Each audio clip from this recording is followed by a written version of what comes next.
서는 일상의 마음. 선가에서는 설이라는 한 중국 소녀에 관한 이야기가 내려오고 있습니다. 천여 년 전 설은 유명한 마조 선사의 절 근처에 살았습니다. 소녀의 아버지는 마조 선사의 제자였습니다.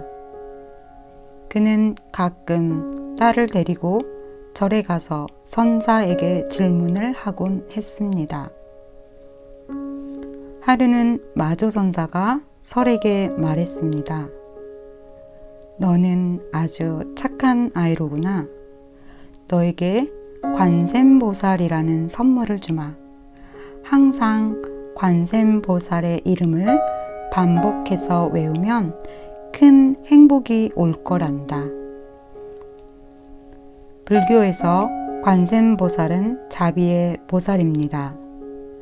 설은 학교 가는 길에도 집안일을 하거나 친구들과 놀 때에도 관세음보살 연부를 계속했습니다. 결국 설은 무엇을 하든지 마음속으로는 언제나 관세음보살 염을 하고 있었습니다. 3년이 지난 어느 날 설은 빨랫감을 들고 강가로 내려가 방망이질을 하며 역시 연부를 하고 있었습니다. 저녁 무렵이었는데 마침 스님들이 수행을 위해 종을 쳤습니다. 그 순간 빨래 방망이 소리, 종소리, 그리고 관세음보살 연불 소리가 하나가 되어 설의 마음이 열렸습니다. 설은 기쁨에 겨워 집까지 뛰어갔습니다. 마조 선사는 설이 어렸을 때 이미 그녀의 근기를 알아본 것입니다. 어른이 된 설은 결혼을 하고 자식을 낳아 길렀으며 선사로도 유명해졌습니다. 많은 사람들이 설을 찾아왔고 그때마다 그들을 도와주었습니다. 세월이 흘러 설이 할머니가 되었을 때 사랑하는 손녀가 갑자기 죽었습니다. 설은 조의를 펴하러 온 사람들 앞에서 하염없이 울었습니다. 사람들은 당황하며 수군대기 시작했습니다. 설은 깨우쳤고 이미 삶과 죽음의 경계를 뛰어넘었을 텐데 왜 손녀의 죽음에 저리도 슬퍼하며 우는 걸까? 몇 사람들이 용기를 내어 그 이유를 설에게 물었습니다. 설은 즉시 울음을 멈추고 말했습니다. 손녀에게는 나의 눈물이 연불보다 더 좋은 의식입니다. 그 아이는 내 울음소리를 듣고 열반에 들 것입니다. 그러나 설의 말을 이해하는 사람은 아무도 없었습니다. 저는 이 이야기가 언제 들어도 좋습니다. 이야기의 앞부분은 신실한 믿음과 오직 하고자 하는 마음에 대해 말하고 있습니다. 마조 선사가 설에게 무엇을 해야 하는지를 알려주었고 설은 살아가면서 언제나 헌신적으로 연부를 계속했습니다. 설은 이처럼 단순한 신심과 그저 할 뿐의 마음을 갖고 있습니다. 그리고 마침내 깨우쳤습니다. 들을 때마다 영감을 주는 이야기입니다. 그 후 저는 이 이야기의 뒷부분에 더 관심을 갖게 되었습니다. 설은 소녀를 위해 하염없이 울다가 누군가가 질문을 하자 즉시 울음을 멈추었습니다. 보통 우리의 감정은 지속되는 경향이 있습니다. 그래서 방금 전의 상황에서 가졌던 감정을 종종 끌고 오기 때문에 다음 상황에서 공정하지 못한 경우가 생깁니다. 배우자와의 갈등이 있을 때 배우자에게 쌓인 화를 직장까지 가져가서 다른 누군가에게 풀기도 합니다. 직장에서 문제가 있을 때 집으로 돌아와 아이들에게 화를 낼 때도 있습니다.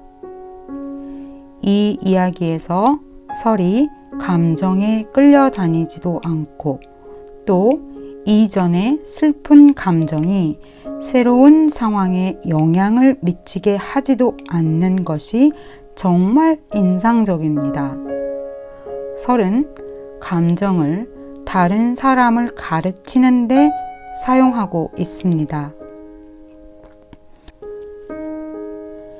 최근에 저는 설의 이야기에서 언급되지 않은 부분이 궁금해졌습니다.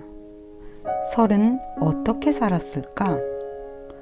이야기 속에서는 어른이 되어 결혼도 했고 가족이 있었으며 많은 사람들이 설을 찾아와 도움을 받았다고 합니다.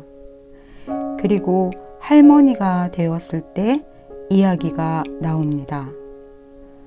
설은 깨우쳤다는데 구체적으로 어떻게 살았을까? 저나 다른 사람들의 삶과는 무엇이 달랐을까? 지금 이곳으로 이사 오기 전에 선호는 프로비던스 시내의 한 주택에 있었습니다. 선원에 거주하는 사람들은 모두 선원에서 필요한 일을 분담했습니다. 원주 소임을 맡은 여자분은 2층에 있는 세탁실에서 세탁을 담당했습니다. 당시 저는 이전의 삶을 버리고 시내에서 용접공으로 일을 하고 있었습니다. 친한 사람들을 만나지 못해 조금 외로웠지만 수행에 정진하기 위해서 스스로를 많이 밀어붙이고 있었습니다. 아침에 일찍 일어나는 것이 점점 힘들어졌고 마음을 알아차리는 것도 염불을 할 때 집중하는 것도 어려웠습니다. 많이 피곤했고 사회적으로 만족할 만한 위치에 속할 기회도 많지 않았습니다. 그래서 선원에 오면 2층에 있는 원주에게 달려갔습니다. 그녀는 직장에서 돌아오면 세탁실에서 시간을 보내고 했습니다.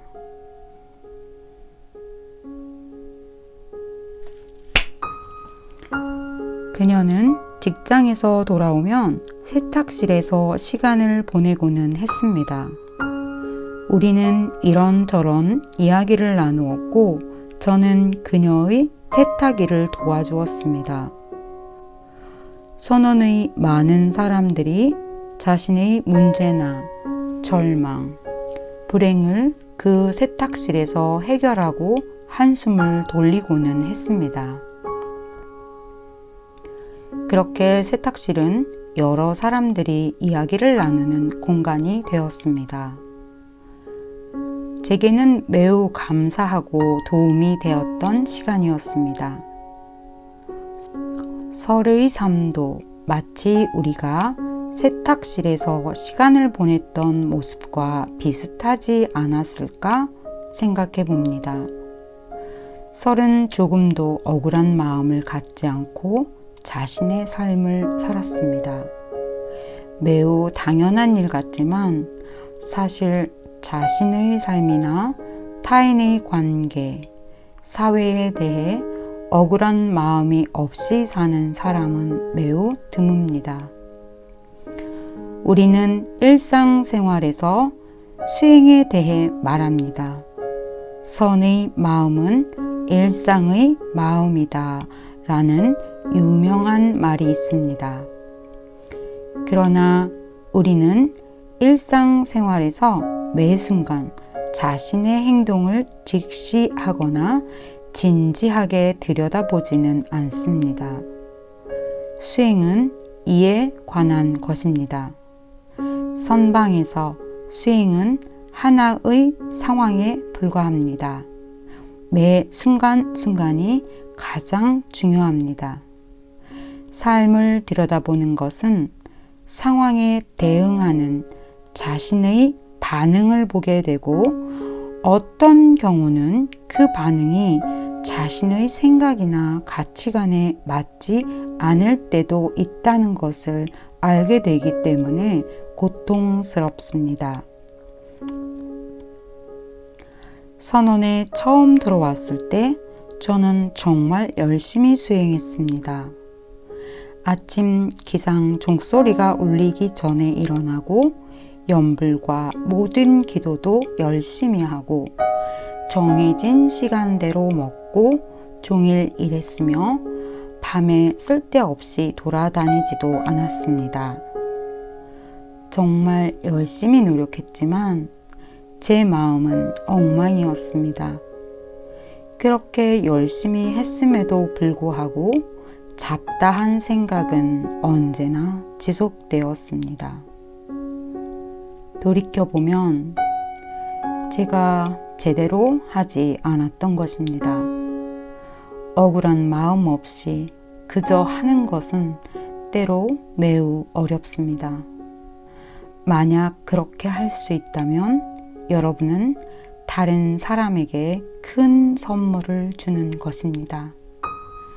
다른 사람의 고통을 저절로 덜어주는 것입니다. 이것이 우리 수행의 핵심입니다. 화와 무지, 탐욕을 완전히 소화할 수 있다면, 억울해하지 않는 삶을 살 수 있다면, 우리는 자신과 다른 사람, 모든 중생에게 도움을 주는 엄청난 에너지를 만들 수 있습니다.